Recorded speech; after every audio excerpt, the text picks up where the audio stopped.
নিজের পছন্দের এবং শখের একটা বাড়ি ইংল্যান্ডের বুকে, এই স্বপ্নটা আসলে যে কত বড় একটা স্বপ্ন, আর যখন এই স্বপ্নটা হতে যেও হয় না বা হবে না এমন একটা আশঙ্কা সামনে চলে আসে, মানে কি পরিমাণ যে বুকের মধ্যে একটা ভাঙচুর শুরু হয়ে যায় এটা বলে বোঝাতে পারবো না। লাস্ট 2-3 মাস আমার খাওয়া দাওয়া ঘুম সবকিছু একেবারে বন্ধ হয়ে গেছিল। আমি সোশ্যাল মিডিয়া থেকেও অনেক ইরেগুলার হয়ে গিয়েছিলাম। আপনারা অনেকে যারা আমার রেগুলার ভিউয়ার্স তারা হয়তো খেয়াল করেছেন বিষয়টা। বিকজ এই 2-3 মাস আমি এত বেশি টেনশনে ছিলাম, পেরেশানিতে ছিলাম, এবং আমার কাছে একটা জিনিসই মনে হচ্ছিল যে হয়তো আমি আর আমার পছন্দের বাসাটা পাবো না। আমি আসলে জানি না যে কি হতে যাচ্ছে, বাট এর পেছনে অনেক রিজন আছে। অনেকে যারা আসলে অনেক বড় লেভেলের উপর লেভেলের মানুষজন, তাদের কাছে হয়তো একটা বাড়ি কেনা বা ইউকেতে একটা বাড়ি কেনা কোনো ব্যাপার না, বাট আমাদের মতো মানুষের কাছে এটা বিশাল বড় একটা অ্যাচিভমেন্ট। এবং এই অ্যাচিভমেন্টের একদম দাঁড়গোড়ায় পৌঁছানোর পরে যদি এরকম কোনো সিচুয়েশন তৈরি হয়ে যায় মা যে বাড়িটা আর আমরা নাও পেতে পারি, তখন কেমন লাগে বলেন তো? তো আপনাদের আপুর অবস্থা তো দেখতেছেন, আপনাদের আপু পুরোপুরি ভেঙে পড়ছে যে বাড়িটা সে পাবে কিনা। তো আসলে সিচুয়েশন অ্যারাইজই হয়েছে সেরকম, আমরা যেমনটা ভেবে রাখছি সেই পথে আগাচ্ছে না। বিষয়টা একটু খুলে বলি, সেটা হচ্ছে যে আমাদের যে বাসাটা ছিল, মানে যেটা আমরা চুজ করছি, সেটা ছিল চেইনে। হয়তো ইউকেতে যারা আছেন বা বাড়ি কেনা বেচার সাথে টুকটাক যাদের নলেজ আছে তারা জানেন চেইনটা কি। চেইন হচ্ছে যে আমাদের যেই সেলার, সে আরেকটা বাড়ি কিনবে, সে ওটা কেনা হলে সে ওখানে মুভ করবে, দেন তার বাসাটা ভ্যাকেন্ট করবে, তখন আমরা ওই বাসায় মুভ করতে পারবো, আদারওয়াইজ এটা হবে না। তো এটাকে বলে চেইন। তো এখানে চেইন ছিল হচ্ছে একটা, যেটা হচ্ছে আমাদের সেলার অন্য একটা বাসা কিনবে, দেন আমরা ওইখানে মুভ করতে পারবো। তো যখন বাসাটা আমাদের পছন্দ হয় তখন আমরা স্টেট এজেন্টের সাথে কথা বলি। তো স্টেট এজেন্ট আমাদেরকে বলে যে তোমার সেলার যেটা কিনতে চাচ্ছে সেটা ভ্যাকেন্ট বাসা এবং সে অলরেডি সেখানে অফার করছে, অফার অ্যাকসেপ্টেড। তো এখন মানে ইটস এ শর্টকাট, মানে ইজিয়েস্ট চেইন, বাট এখানে কোনো কমপ্লিকেশনস নাই। জাস্ট তোমার মর্গেজের উপরেই সবকিছু নির্ভর করবে। তোমার মর্গেজ অ্যাপ্রুভ হয়ে গেলেই টোটাল ডিলটা ডান হয়ে যাবে। তো আমাদের মর্গেজ তো অ্যাপ্রুভ হয়ে গেছে, আপনারা জানেন সেটা, আলহামদুলিল্লাহ। বাট এখন প্রবলেম হয়েছে, মর্গেজ অ্যাপ্রুভ হওয়ারও বেশ কিছুদিন পরে আমাদের স্টেট এজেন্ট আমাদেরকে জানাচ্ছে যে আমাদের সেলার যে বাসাটা কিনতে চাচ্ছিল সে সেখান থেকে পুল আউট করছে। পুল আউট মিনস সে ওই বাসাটা আর কিনবে না, সে অন্য বাসা দেখতেছে। তো আমাকে সাথে এটাও জানালো যে সে অন্য একটা যেটা কিনবে সেটা অলরেডি সে অফার করছে এবং অ্যাকসেপ্ট হয়েছে। বাট এখানে সব থেকে বড় যেটা প্রবলেম, যে আগে আমাদের চেইন ছিল একটা, এখন চেইন হয়ে গেছে দুইটা। কারণ আমার সেলার যেটা কিনতে চাচ্ছে, যেটার অফার অ্যাকসেপ্ট হয়েছে, সে আমাকে জানালো সেটা যে সেল করবে সে আবার আরেকটা কিনবে, বাট সেটার অফার এখন অ্যাকসেপ্ট হয় না। তো আমাদের মাথায় এখন মানে পুরো আকাশ ভেঙে পড়ছে, এরকম অবস্থা।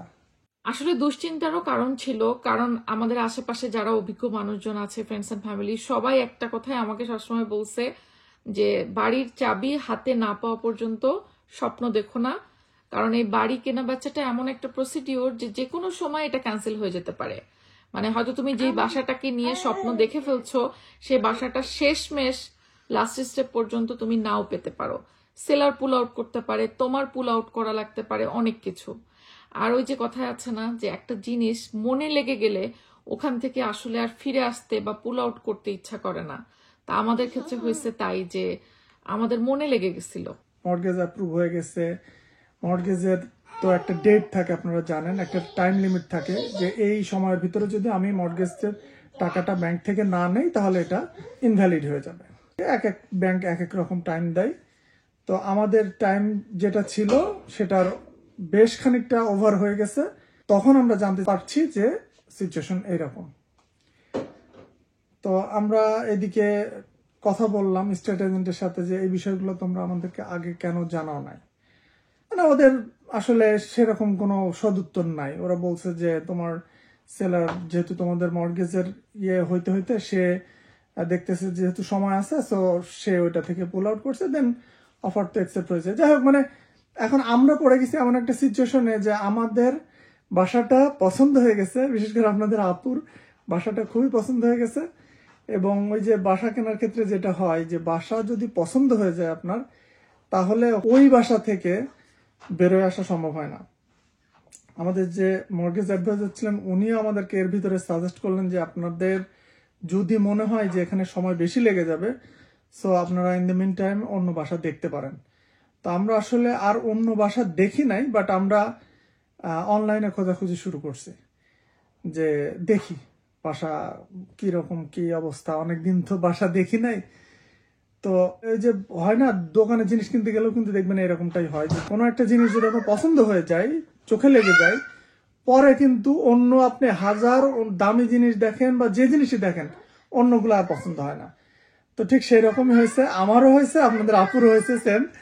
অন্য যেই বাসায় আমরা দেখি সেই বাসাগুলো আমাদের আর পছন্দ হয় না, ইনক্লুডিং এভরিথিং, মানে প্রাইস বলেন, লোকেশন বলেন, বাসার রুম বলেন, রুম সাইজ বলেন, রুমের কন্ডিশন বলেন, রুমে অনেক সময় চিমনিগুলা থাকে এরকম, গার্ডেন বলেন, ড্রাইভওয়ে, মানে অনেক কিছু, সবকিছু মেলায় বাসা আর পছন্দ হয় না।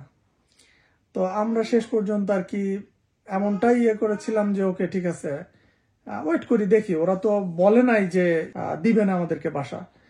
কিন্তু এদিকে আশেপাশে যারা আছে আমাদের ফ্রেন্ডস এন্ড ফ্যামিলি সবাই বলতেছে যে এটার জন্য ওয়েট করতেছো তোমরা, সো এর থেকে বেটার অন্য বাসা দেখো।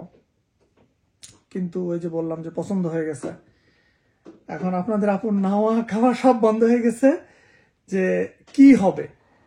আর এটাও কিন্তু ট্রু যে একদম বাসার চাবি হাতে না পাওয়া পর্যন্ত কোনো গ্যারান্টি নাই। আপনাকে সেলার কিন্তু বলতেই পারে যে আমি বাসা সেল করবো না, বা আমি বাসা তোমার কাছে সেল করবো না। সেলার এনি টাইম করতে পারে, ইভেন তো আমিও পুল আউট করতে পারি যে না আমি কিনবো না এই বাসা, কিন্তু সেক্ষেত্রে আমি কিছু ফিনান্সিয়াল লসের সম্মুখীন হব। যার মধ্যে আছে হচ্ছে যখন আমাদের বাসা আমরা এগ্রি হয়েছি তখনই আমাদেরকে স্টেট এজেন্টকে 2000 পাউন্ড রিজার্ভেশন ফি দেওয়া লাগছে। যে রিজার্ভেশন ফিটা তারা বলে নিছে যে এটা যদি তুমি কোনো কারণে যদি পুল আউট করো এখান থেকে ডিল থেকে, তাহলে এই রিজার্ভেশন মানিটা তুমি রিটার্ন পাবা না, বাট ডিল হয়ে যাওয়ার পরে এটা রিফান্ডেবল। তো আমি যদি এখান থেকে পুল আউট করি তাহলে আমাকে সেই রিজার্ভেশন মানিটা দিবে না। আচ্ছা, 1 নাম্বার। 2 নাম্বার হচ্ছে আমাদের সলিসিটার, উনি যখন এই বাসা নিয়ে যখন ইনকোয়ারি শুরু করলো তখন উনি বলছিল যে আমি বাসা ইনকোয়ারি কি শুরু করবো কিনা, আমাকে গ্রিন সিগন্যাল দিচ্ছ কিনা, যদি গ্রিন সিগন্যাল দাও আমি শুরু করবো, বাট ইন কেস তুমি যদি কোনো কারণে যদি এখান থেকে পুল আউট করো সেক্ষেত্রে I'll charge you 75%, যে ফিস তার 75% সে চার্জ করবে যদি আমি এই বাসাটা নাও কিনি। তো এটাও একটা ফিনান্সিয়াল লস হবে। তারপরে আমার মর্গেজ অ্যাপ্রুভড হয়ে গেছে, মর্গেজ অ্যাডভাইজার, এখন যদি আমি অন্য বাসার ক্ষেত্রে যাই তাহলে তাদের সাথে আবার আমার নতুন করে ডিল করতে হবে যে আমাকে অন্য বাসার জন্য মর্গেজ এনে দাও। ব্যাংক আবার নতুন করে সব প্রসিডিউর শুরু করবে, এটা একটা টাইম কনজিউমিং ব্যাপার হবে। তো এখানে টাইমেরও ব্যাপার হয়ে গেছে, ফিনান্সিয়াল লসেরও ব্যাপার হয়ে গেছে। সব দিক চিন্তা করে মানে আপনাদের আপু তো অধৈর্য হয়ে সে প্রতিনিয়ত মানে আমাকে করতেছে যে তুমি কেন স্ট্রিক্ট হচ্ছ না, কেন স্টেট এজেন্টকে বলছো না, কি করতেছে ওরা, ওরা কি বাসাটা আমাদেরকে দিবে কি দিবে না, ওদের কাছ থেকে হ্যাঁ না কিছু একটা অ্যান্সার এনে দাও।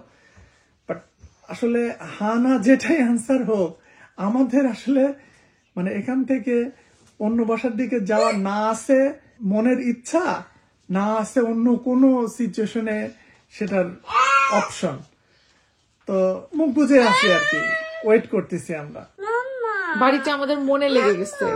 তো যাই হোক এরকম অবস্থায় আমাদের মর্গেজের মোটামুটি আর টাইম আছে 1.5 মাস মতো।